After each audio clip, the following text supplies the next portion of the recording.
If I were to start a new YouTube channel this year, these are the things that I do. And it's not about niching down. It's not about consistency. It's not about any of those things. These are tangible things that I would actually do today to help grow my channel. So without further ado, let's get into it. I've been doing YouTube now about a year and a half. No, about a year. And these are some things that I would actually do to grow my channel.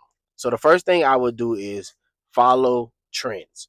So a lot of times when people see things like follow trends, they think that it means to steal somebody's idea and then just take everything. No, when I'm saying follow trends is look at the people that you kind of want to imitate a little bit. Like if you have a couple YouTubers that you think, okay, this is kind of the style I want to do, this is kind of the niche or the area I want to go in, find the trends for the videos that they have. Look and see what videos make them successful.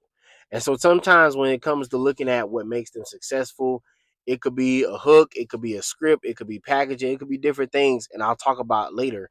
But the first thing is finding a trend. So as you look on YouTuber, there's like consumer YouTuber and then there's like creator YouTuber, right?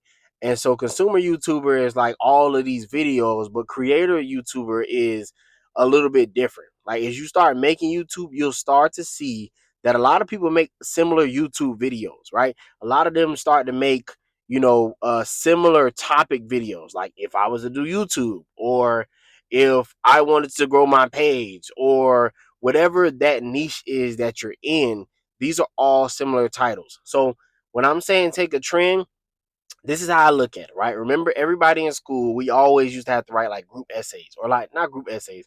We all used to have to write personal essays, but we would only choose from a certain number of topics. So it's like it might be two topics that you had to choose from, and you can write about this or you can write about that.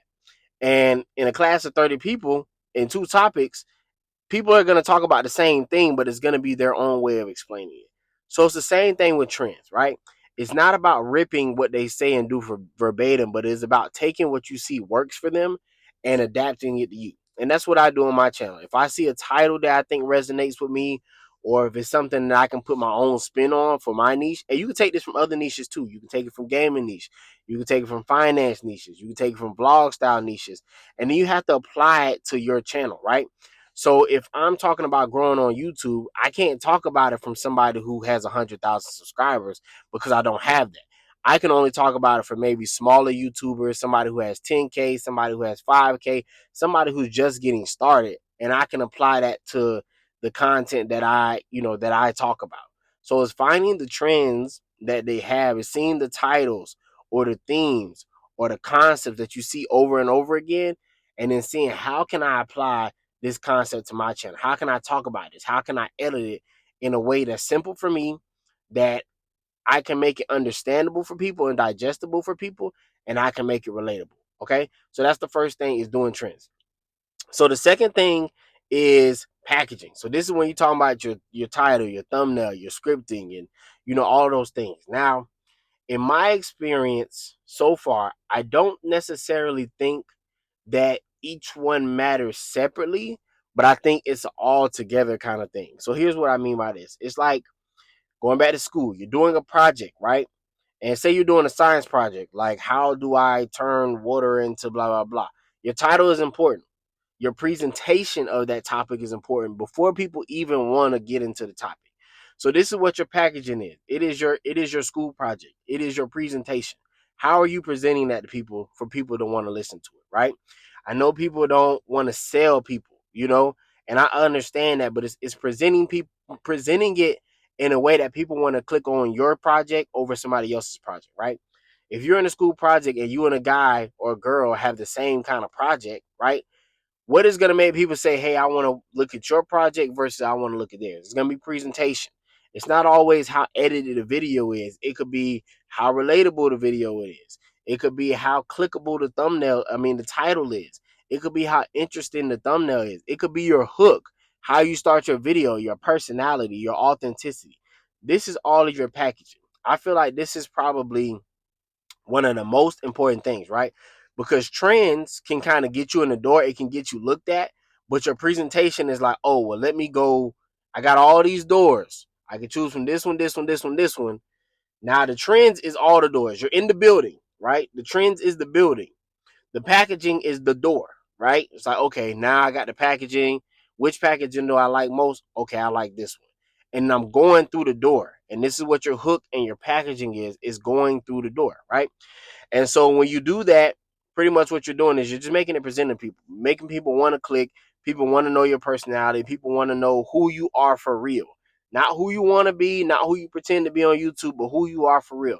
People want to relate to real people with real problems, and they want you to answer their real problems, right? And so that's going to go to my next thing is answer people's real problems. Real people have a lot of the same questions and concerns that you have. You know what I'm saying? We are real people. We're real humans that go through real things. So they're trying to figure out the same thing that you're trying to figure out. So if you're further along on that journey, just provide them the answer to it. You know, don't make it all gimmicky. Don't make it all salesy. That can work for a time, but people want real answers. If I am an adult or I'm a new adult, I'm going to go to somebody who's been an adult for a while. I don't want somebody who's going to give me the runaround. I want somebody who's going to tell me the truth. Like, hey, this is what I need to do to get from here to here. If I'm in a job and I want to move up, I'm going to go to somebody, my boss, and say, hey, what do I need to do? If I want to play sports, I'm going to go to my coach. What do I need to do? I want somebody to tell me, how do I get from here to here? So that is what you need to do. Tell people the truth. You know what I'm saying? Give people an answer to their question. And the fourth thing I would say is trial and error and duplication, right? Trial and error and duplication. So what this is understanding what's going to work for your channel and what's not.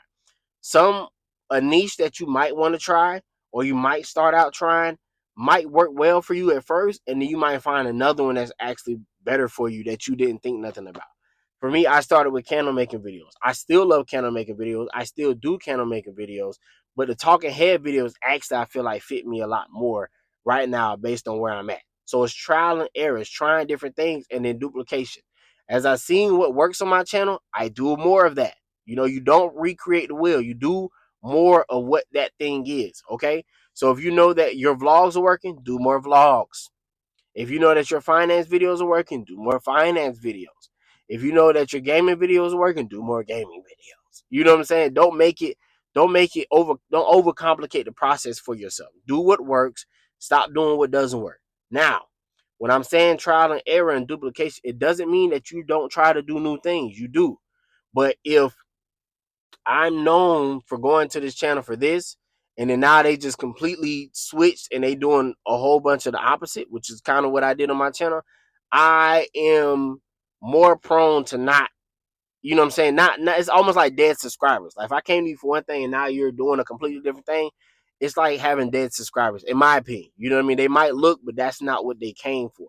So still create the other stuff, but then try new things sporadically that you want to try. Like if you do finance, but you want to do a vlog, throw a vlog in here, you know, every once in a while. Or if you do, you know, finance and you want to do lifestyle, throw it in there every once in a while to kind of see how people, you know, gravitate to it, but keep what's main for the main subscribers, the main thing. You know what I'm saying? And then add little stuff here and there, right?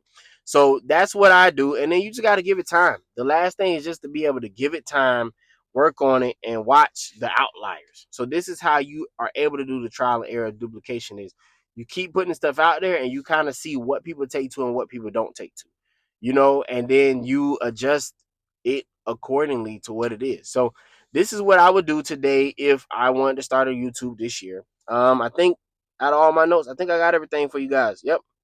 So these are the things that I do on my channel personally. These are the things that I've seen other YouTubers do. These are the things that I've learned in really my first year of making YouTube videos that I feel like have helped me tremendously. Because a lot of times, you know, people, and if you're still here, just drop a like, comment, subscribe, drop orange. Drop orange in the chat if you're still here so I can know that you watched it all the way through. But if you're orange, you know, drop orange in the chat. But I feel like this has helped me a lot more than people just saying be consistent and find a niche and this, that, and the third, because those things are so general. And a lot of times we want something specific that can actually help us grow. Trends have allowed my videos to get to a new audience. So if I'm just making the videos that I want to make, trends will allow people who might not usually watch my videos because of a certain type of thing that they have been watching, you know. And when you start to make similar videos like that, people are like, okay, well, let me go binge watch this person's stuff, since now they've made 10 videos about the topic that I want to know about. But you got to get to a new audience. And like I said, that's what trends do. It gets you in the building. So now you have a new audience in the building. And now it's like, okay, what door do I want to go through? And that's your packaging. And once you get through the door, now it's like, okay, I have different videos. This person's here. I want to keep giving that to them, but then I want to try this and I want to try that to possibly get other audiences as well. It's like a web, you know? So if this is helpful for you, like, comment, subscribe, drop orange in the chat. Till the next time. Peace.